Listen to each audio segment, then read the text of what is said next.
நம்முடைய எதிர்நிலையில் இருக்கின்ற எதிர்கருத்தில் இருக்கின்ற பாஜகவுடன் கையெழுத்து வாங்கியிருப்பதன் மூலமாக உங்களுடைய முகத்திரை கிழிந்திருக்கிறது.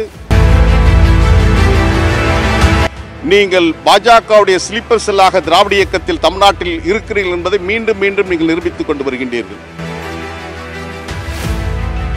பாஜகவுடன் கையெழுத்து பெற்றது தவறு என்று ஏன் நீங்கள் கண்டிக்கவில்லை? எனவே உங்களுக்கு திமுக கூட்டணியில் இருக்க வேண்டும் என்று விருப்பம் இருக்கலாம். ஆனால்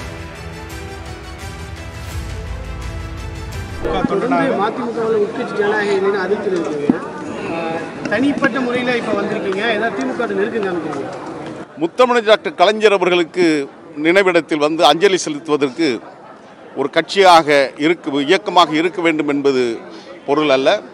ஒரு தனிப்பட்ட எவரும் வந்து அவருக்கு வீரவணக்கத்தை செலுத்தலாம். எனவே அந்த விதத்தில் தான் எங்களுடைய உணர்வுகளை இங்கே பிரதிபலித்திருக்கின்றோம். மறுமலர்ச்சி திராவிட முன்னேற்ற கழகத்தில் ஏற்பட்டிருக்கின்ற நிலைமைகளுக்கு நான் காரணம் அல்ல, நாங்கள் காரணம் அல்ல.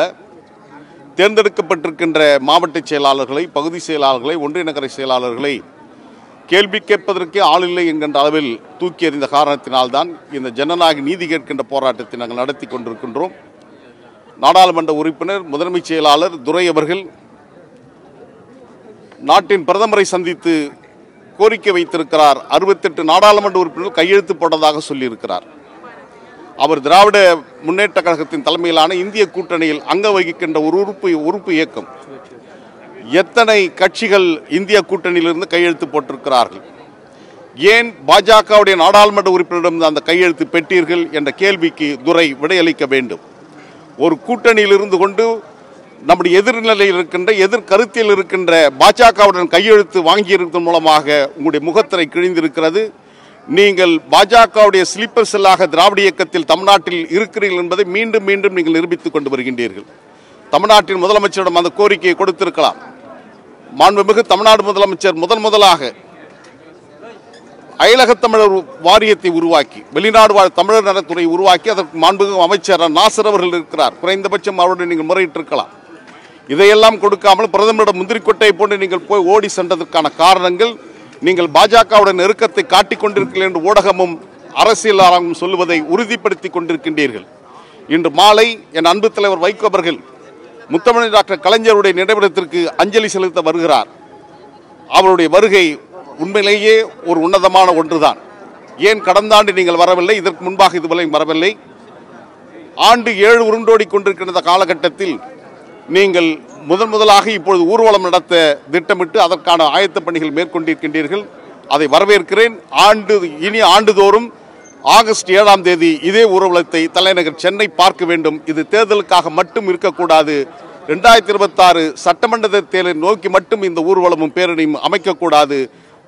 நாடாளுமன்ற தேர்தல், சட்டமன்ற தேர்தல் இல்லாவிட்டாலும் உங்களுடைய கடமை அவருடைய நினைவிடத்தில் அஞ்சலி செலுத்த வேண்டியது.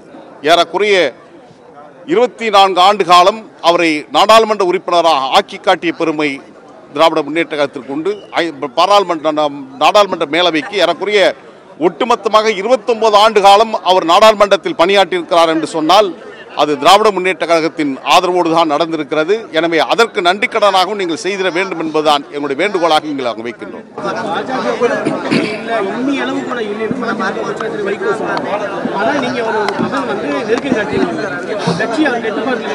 நிச்சயமாக தலைவருடைய கட்டுப்பாட்டில் இருக்குமேனால் தேர்ந்தெடுக்கப்பட்ட மாவட்ட செயலாளர்கள் நீக்குவதற்கான அதிகாரம் யார் கொடுத்தது? என் மீது ஒரு அபாண்டமான துரோகப்பழியை தலைவர் பிரபாகரனுக்கு மாத்தியா துரோகம் செய்ததை போன்று மல்லை சத்தியா எனக்கு துரோகம் செய்தார் என்று சொல்வதற்கான அந்த மனச்சான்று எங்கே இருந்து வந்தது?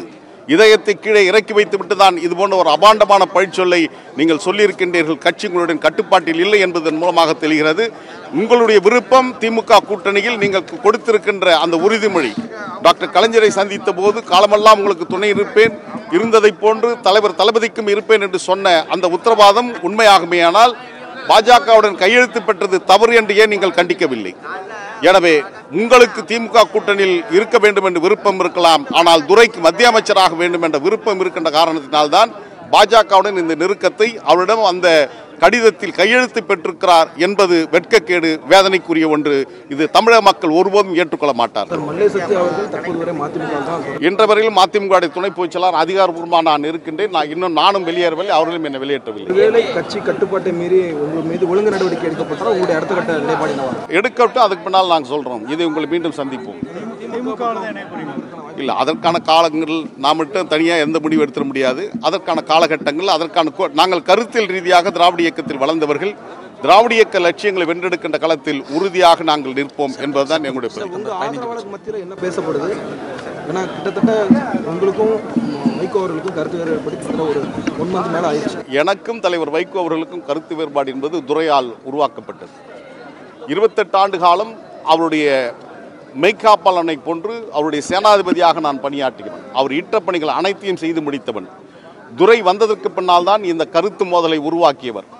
குறைந்தபட்சம் நாகரிகம், பண்பாடு தெரியாத துரையிடம் இணைந்து பணியாற்ற முடியாத சூழல் இருந்த போதும் நான் தலைவர் வைகோ அவர்களுக்காகவே பொறுத்து கொண்டு நான் கடந்து வந்தேன். கடைசியாக ஏற்பட்ட அந்த சமரச உடன்படிக்கையின் போது கூட ஒரு பொதுவெளி எப்படி நடந்து கொள்ள வேண்டும், பண்பாடோடு எப்படி பழக வேண்டும் என்பது கூட தெரியாமல் புறங்கையை எனக்கு கை கொடுத்தார். உள்ளே கொடுத்தது என்பது வேறு, வெளியே கொடுக்கின்ற போது செல்போன் இப்படி கொடுத்துட்டு இந்த கை தான் என்கிட்ட கொடுத்து பிடிக்க வச்சார். அப்படின்னா அதோட என்ன நோக்கம்?